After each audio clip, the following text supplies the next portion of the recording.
Hi everyone, welcome back and let's have a look on the another question that we are going to solve. We are going to calculate the weighted average cost of capital two times in this question. Have a look. The following is the capital structure of Siemens Company Limited. Okay. So ये है आपका question. The following is the capital structure of Siemens Company Limited as on 31st 12 2015.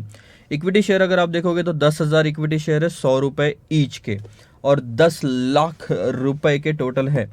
10% preference shares आपको दिए 100 each, 4 lakh रुपए के, और 12% debentures आपको दिए 6 लाख के. सो 10, 4 और 6, 20 लाख का टोटल कैपिटल है. क्वेश्चन क्या बोलता है? Sir the market price of the company share is 110 rupees. 110 रुपए की मार्केट प्राइस है कंपनी के शेयर की. And it is expected that a dividend of ₹10 पर share would be declared for the year 2016. अब एक चीज को मार्क करो. सबसे पहले सर आपको यहाँ पे क्लियरली लिखा है एक्सपेक्टेड है. एक्सपेक्टेड है मतलब ये ऑलरेडी आगे के साल की बात कर रहा है. यह है D1, इसमें ग्रोथ इंक्लूडेड है. एंड वुड बी डिक्लेयर्ड, और जो ग्रोथ रेट दी है वो है 6% की.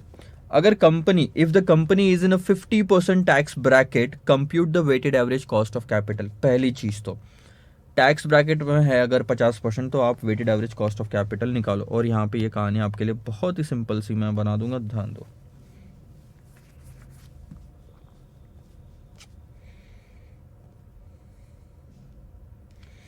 ये इसका तो मैं पूरा का पूरा PDF अगर बनता है तो एक्सपोर्ट कर देंगे. तुम लोगों को चाहिए होगा तो उसमें थोड़ा बहुत कुछ लिखना पड़ेगा, कहाँ कहाँ क्या क्या क्वेश्चंस कवर करा है वो. ठीक है सर, ध्यान दो. WACC कैलकुलेट करना है आपको. इसके पहले सबसे पहले तो आप कैलकुलेट करोगे कॉस्ट ऑफ इक्विटी क्या है, ये क्या है, वो क्या है, सिंगल सिंगल. ठीक है. सो सबसे पहले कॉस्ट ऑफ इक्विटी कैसे निकालोगे? D1 divided by market price plus growth. यही फॉर्मूला बहुत बार हम यूज़ करते आए हैं. ठीक है. D1 कितना है सर? 10 रुपए का 110 और 6, 10, 110 और 0.6,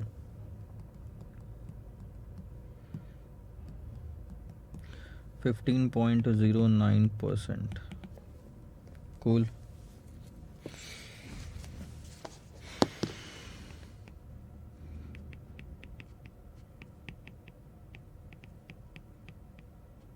अगर आप कॉस्ट ऑफ प्रेफरेंस शेयर्स देखोगे,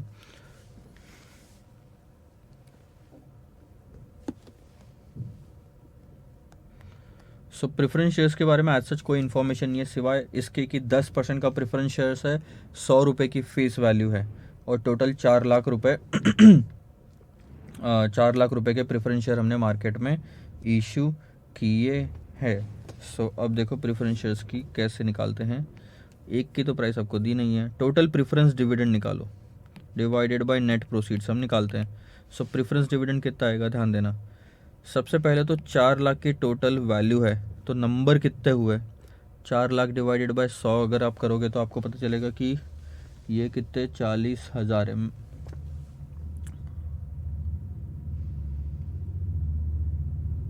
बात तो सेम ही पड़ेगी. ठीक है, यानी 100 से ही लेना पड़ेगा. तो 10%, कितना 10 ही है ना, 10% preference shares into 100 divided by 100. इस केस में 100 ही आएगा. सो ये 10% ही आया आपका फाइनली. 4 लाख डिवाइडेड बाय 100 करते तो 40,000 आता. 40,000 का मैं क्या करता, कुछ नहीं कर सकते.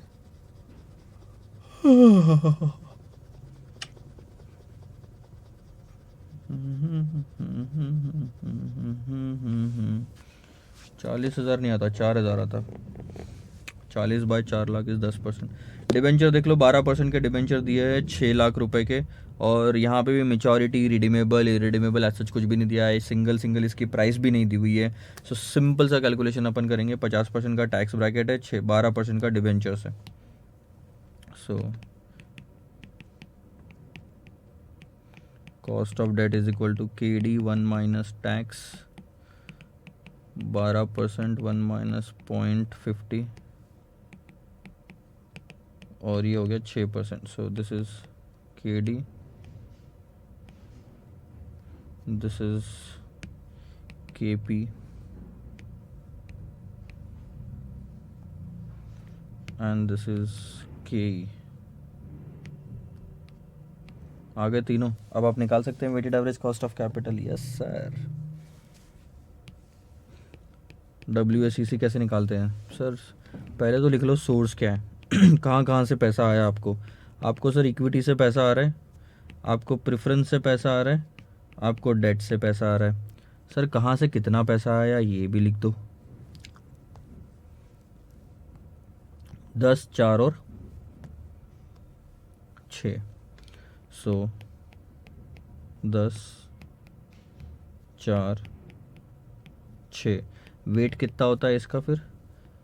50%, 20% और 30%.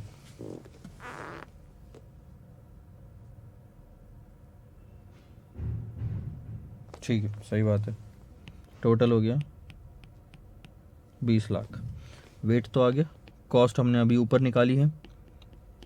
कॉस्ट देखो 15.09, 10 और 6. वेट इंटू कॉस्ट ये हो जाएगा 7.55. ये हो जाएगा आपका 5 और ये हो जाएगा 1.8. ये हो जाएगा 2 और ये 1.8. Sir total cost of capital आपकी आएगी, ओवरऑल कॉस्ट ऑफ कैपिटल जिसको आप बोलोगे, 7.55 प्लस 2 प्लस 1.80 दैट्स 11.35. कोई दिक्कत इस क्वेश्चन में? नहीं सर, हमको कोई दिक्कत नहीं है इस क्वेश्चन में. कॉस्ट ऑफ कैपिटल आ गया. एक सेकंड. हाँ,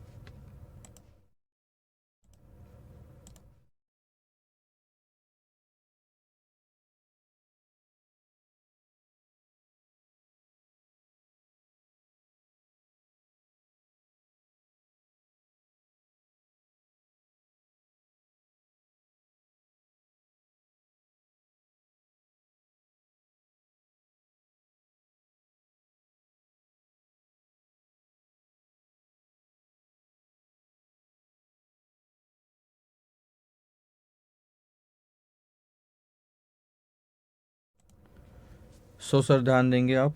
कहाँ हैं हम? फर्स्ट पार्ट हमारा आ गया weighted average cost of capital 50% के टैक्स ब्रैकेट में. कोई भी दिक्कत है यहाँ पे? देखो कॉस्ट ऑफ इक्विटी में टैक्स की ज़रूरत नहीं थी, कॉस्ट ऑफ प्रेफरेंस में भी नहीं थी, कॉस्ट ऑफ डेट में हमने यूज़ करना था जो हमने यूज़ किया. सेकंड वाला पार्ट देखो, अब ये पार्ट है आपका इंटरेस्टिंग. अज्यूम करो that in order to finance an expansion plan, कहीं तो मैंने इन्वेस्टमेंट करना था एक्सपांशन के पर्पज़ के लिए, और उसको फाइनेंसिंग करवाने के लिए company intends to borrow a fund of 10 lakh rupees bearing 14% rate of interest. Already मेरे पास में डेट है सर 12% का, 6 लाख का. अब मैं और पैसा रेस करूंगा जिसमें इंटरेस्ट रेट होगा 14% का. ये अटक गया. 14% का इंटरेस्ट रेट होगा. 10 लाख रुपए मैं बोरो करूंगा. ठीक है. What will be the company's revised weighted average cost of capital? बस वो तीनों तो है ही आपके पास में. चौथा ऐड कर दो कि भैया 10 लाख रुपए और 14% डेट का लाया, और फिर से निकाल लो WACC. लेकिन क्या इससे कहीं और बदलाव होता है, ये हमें देखना है. This financing decision is expected to increase, ये जो फाइनेंसिंग डिसीजन है, this is expected to increase the dividend from 10 to 12. Dividend बदला, मार्केट प्राइस बदली इस क्वेश्चन में. डिविडेंड बदलने की वजह से आपका कॉस्ट ऑफ इक्विटी भी बदल जाएगा, यानी कि आपको वापस से कॉस्ट ऑफ इक्विटी निकालना पड़ेगा. प्रेफरेंस शेयर्स की कॉस्ट वापस निकालने की जरूरत नहीं, क्योंकि कोई भी एक्स्ट्रा इन्फॉर्मेशन इसमें नहीं दी हुई है उसके अलावा. सो 10 रुपए का डिविडेंड बन जाएगा 12 का. However the market price of equity share is expected to decline from 110 to 105. So कुछ चेंजेस देखो यहाँ पे. सेकंड पार्ट ये है आपका पहला पार्ट, ये है आपका दूसरा पार्ट. हाँ, कॉस्ट ऑफ इक्विटी में फिर से निकाल रहा हूँ. K is equal to same formula, dividend market price. ये हो गया 12, ये हो गया 105 यानी 105 and this becomes 0.6 I think, इतना ही दिया ना, ठीक है। और आपकी नई कॉस्ट ऑफ इक्विटी आती है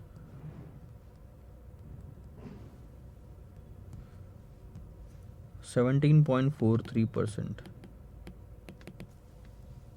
कॉस्ट ऑफ प्रेफरेंस उतना ही है।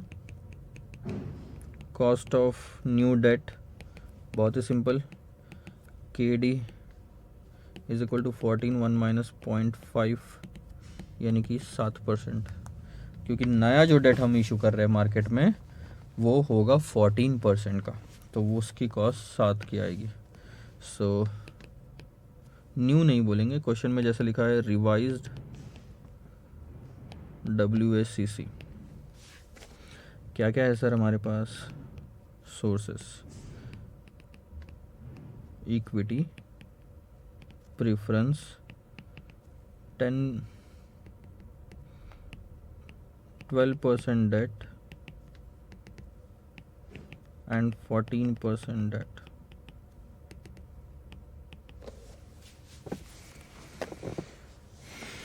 कैपिटल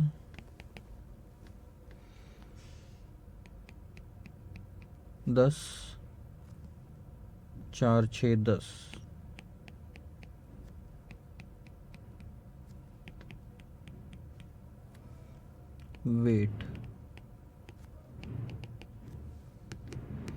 वेट्स बदल जाएंगे ना सर अब आपके,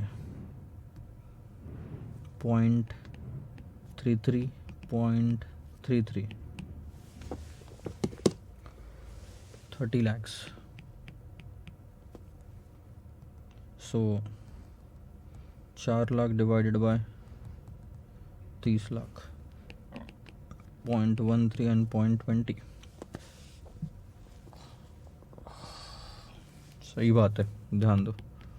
कॉस्ट, इक्विटी की कॉस्ट हमारी बदल चुकी है, दैट हैज़ बिकम 17.43। प्रेफरेंस की कॉस्ट हमारी वही सेम है 10% की, और डिबेंचर जो है ये था 6% और ये रहेगा 7%।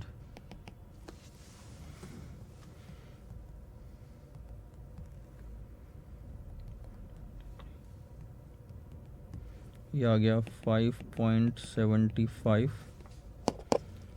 1.30, 1.20,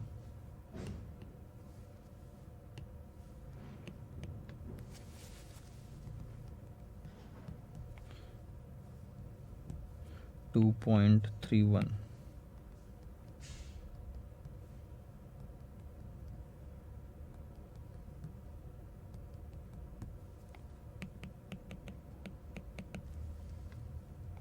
This is your cost of revised WACC, you can say, जिसको इस तरह से भी लिख सकते हैं, weighted average cost of capital 10.56। अब देखो डिफरेंस है, पहले आपकी 11.35 थी और अब 10.56 है। इसका मतलब क्या हुआ, पहले जो 20 लाख रुपए आप यूज़ कर रहे थे, ठीक है, कहाँ गया रे, पहले जो 20 लाख रुपए आप यूज़ कर रहे थे उस पे हर 100 रुपए इस्तेमाल करने पे आपको 11 रुपए यानी कि 11.35 का खर्चा आ रहा था रुपीज़ का। हर पैसे पे 11.35% आपको खर्चा उठाना पड़ रहा था, और यहाँ पे हर पैसे पे यानी हर रुपए पे 10 रुपए 56 पैसे यानी 10 रुपीज़ 56 पैसे you have to bear the cost. So the overall cost of capital has come down to 10.56 and this is good. But ultimately आपने पैसा ज़्यादा रेज किया तो अमाउंट जो आपको देनी पड़ेगी वो ज़्यादा ही आएगी। So this is what the meaning of weighted average cost of capital is. ध्यान रखें, at the end of the day जो भी कैलकुलेशन है, weighted average cost of capital का मतलब है कि जो मैं बाहर वालों का पैसा इस्तेमाल कर रहा हूँ, भले ही वो इक्विटी हो, भले ही वो प्रेफरेंस हो, भले ही वो रिटेन हो, भले ही वो डेट हो या लोन हो, ये सारा का सारा पैसा जो मैं यूज़ कर रहा हूँ उस पर मुझे इन लोगों को वापस कुछ देना है in the form of equity dividend, preference dividend, interest हो या आपका कोई और तरह का इंटरेस्ट डिविडेंड या खर्चा हो। This becomes your cost and जो परसेंटेज में हम निकालते हैं that becomes the cost of capital. So for the time being, just note down these answers and then we'll meet in the next question with the new concept. Bye bye.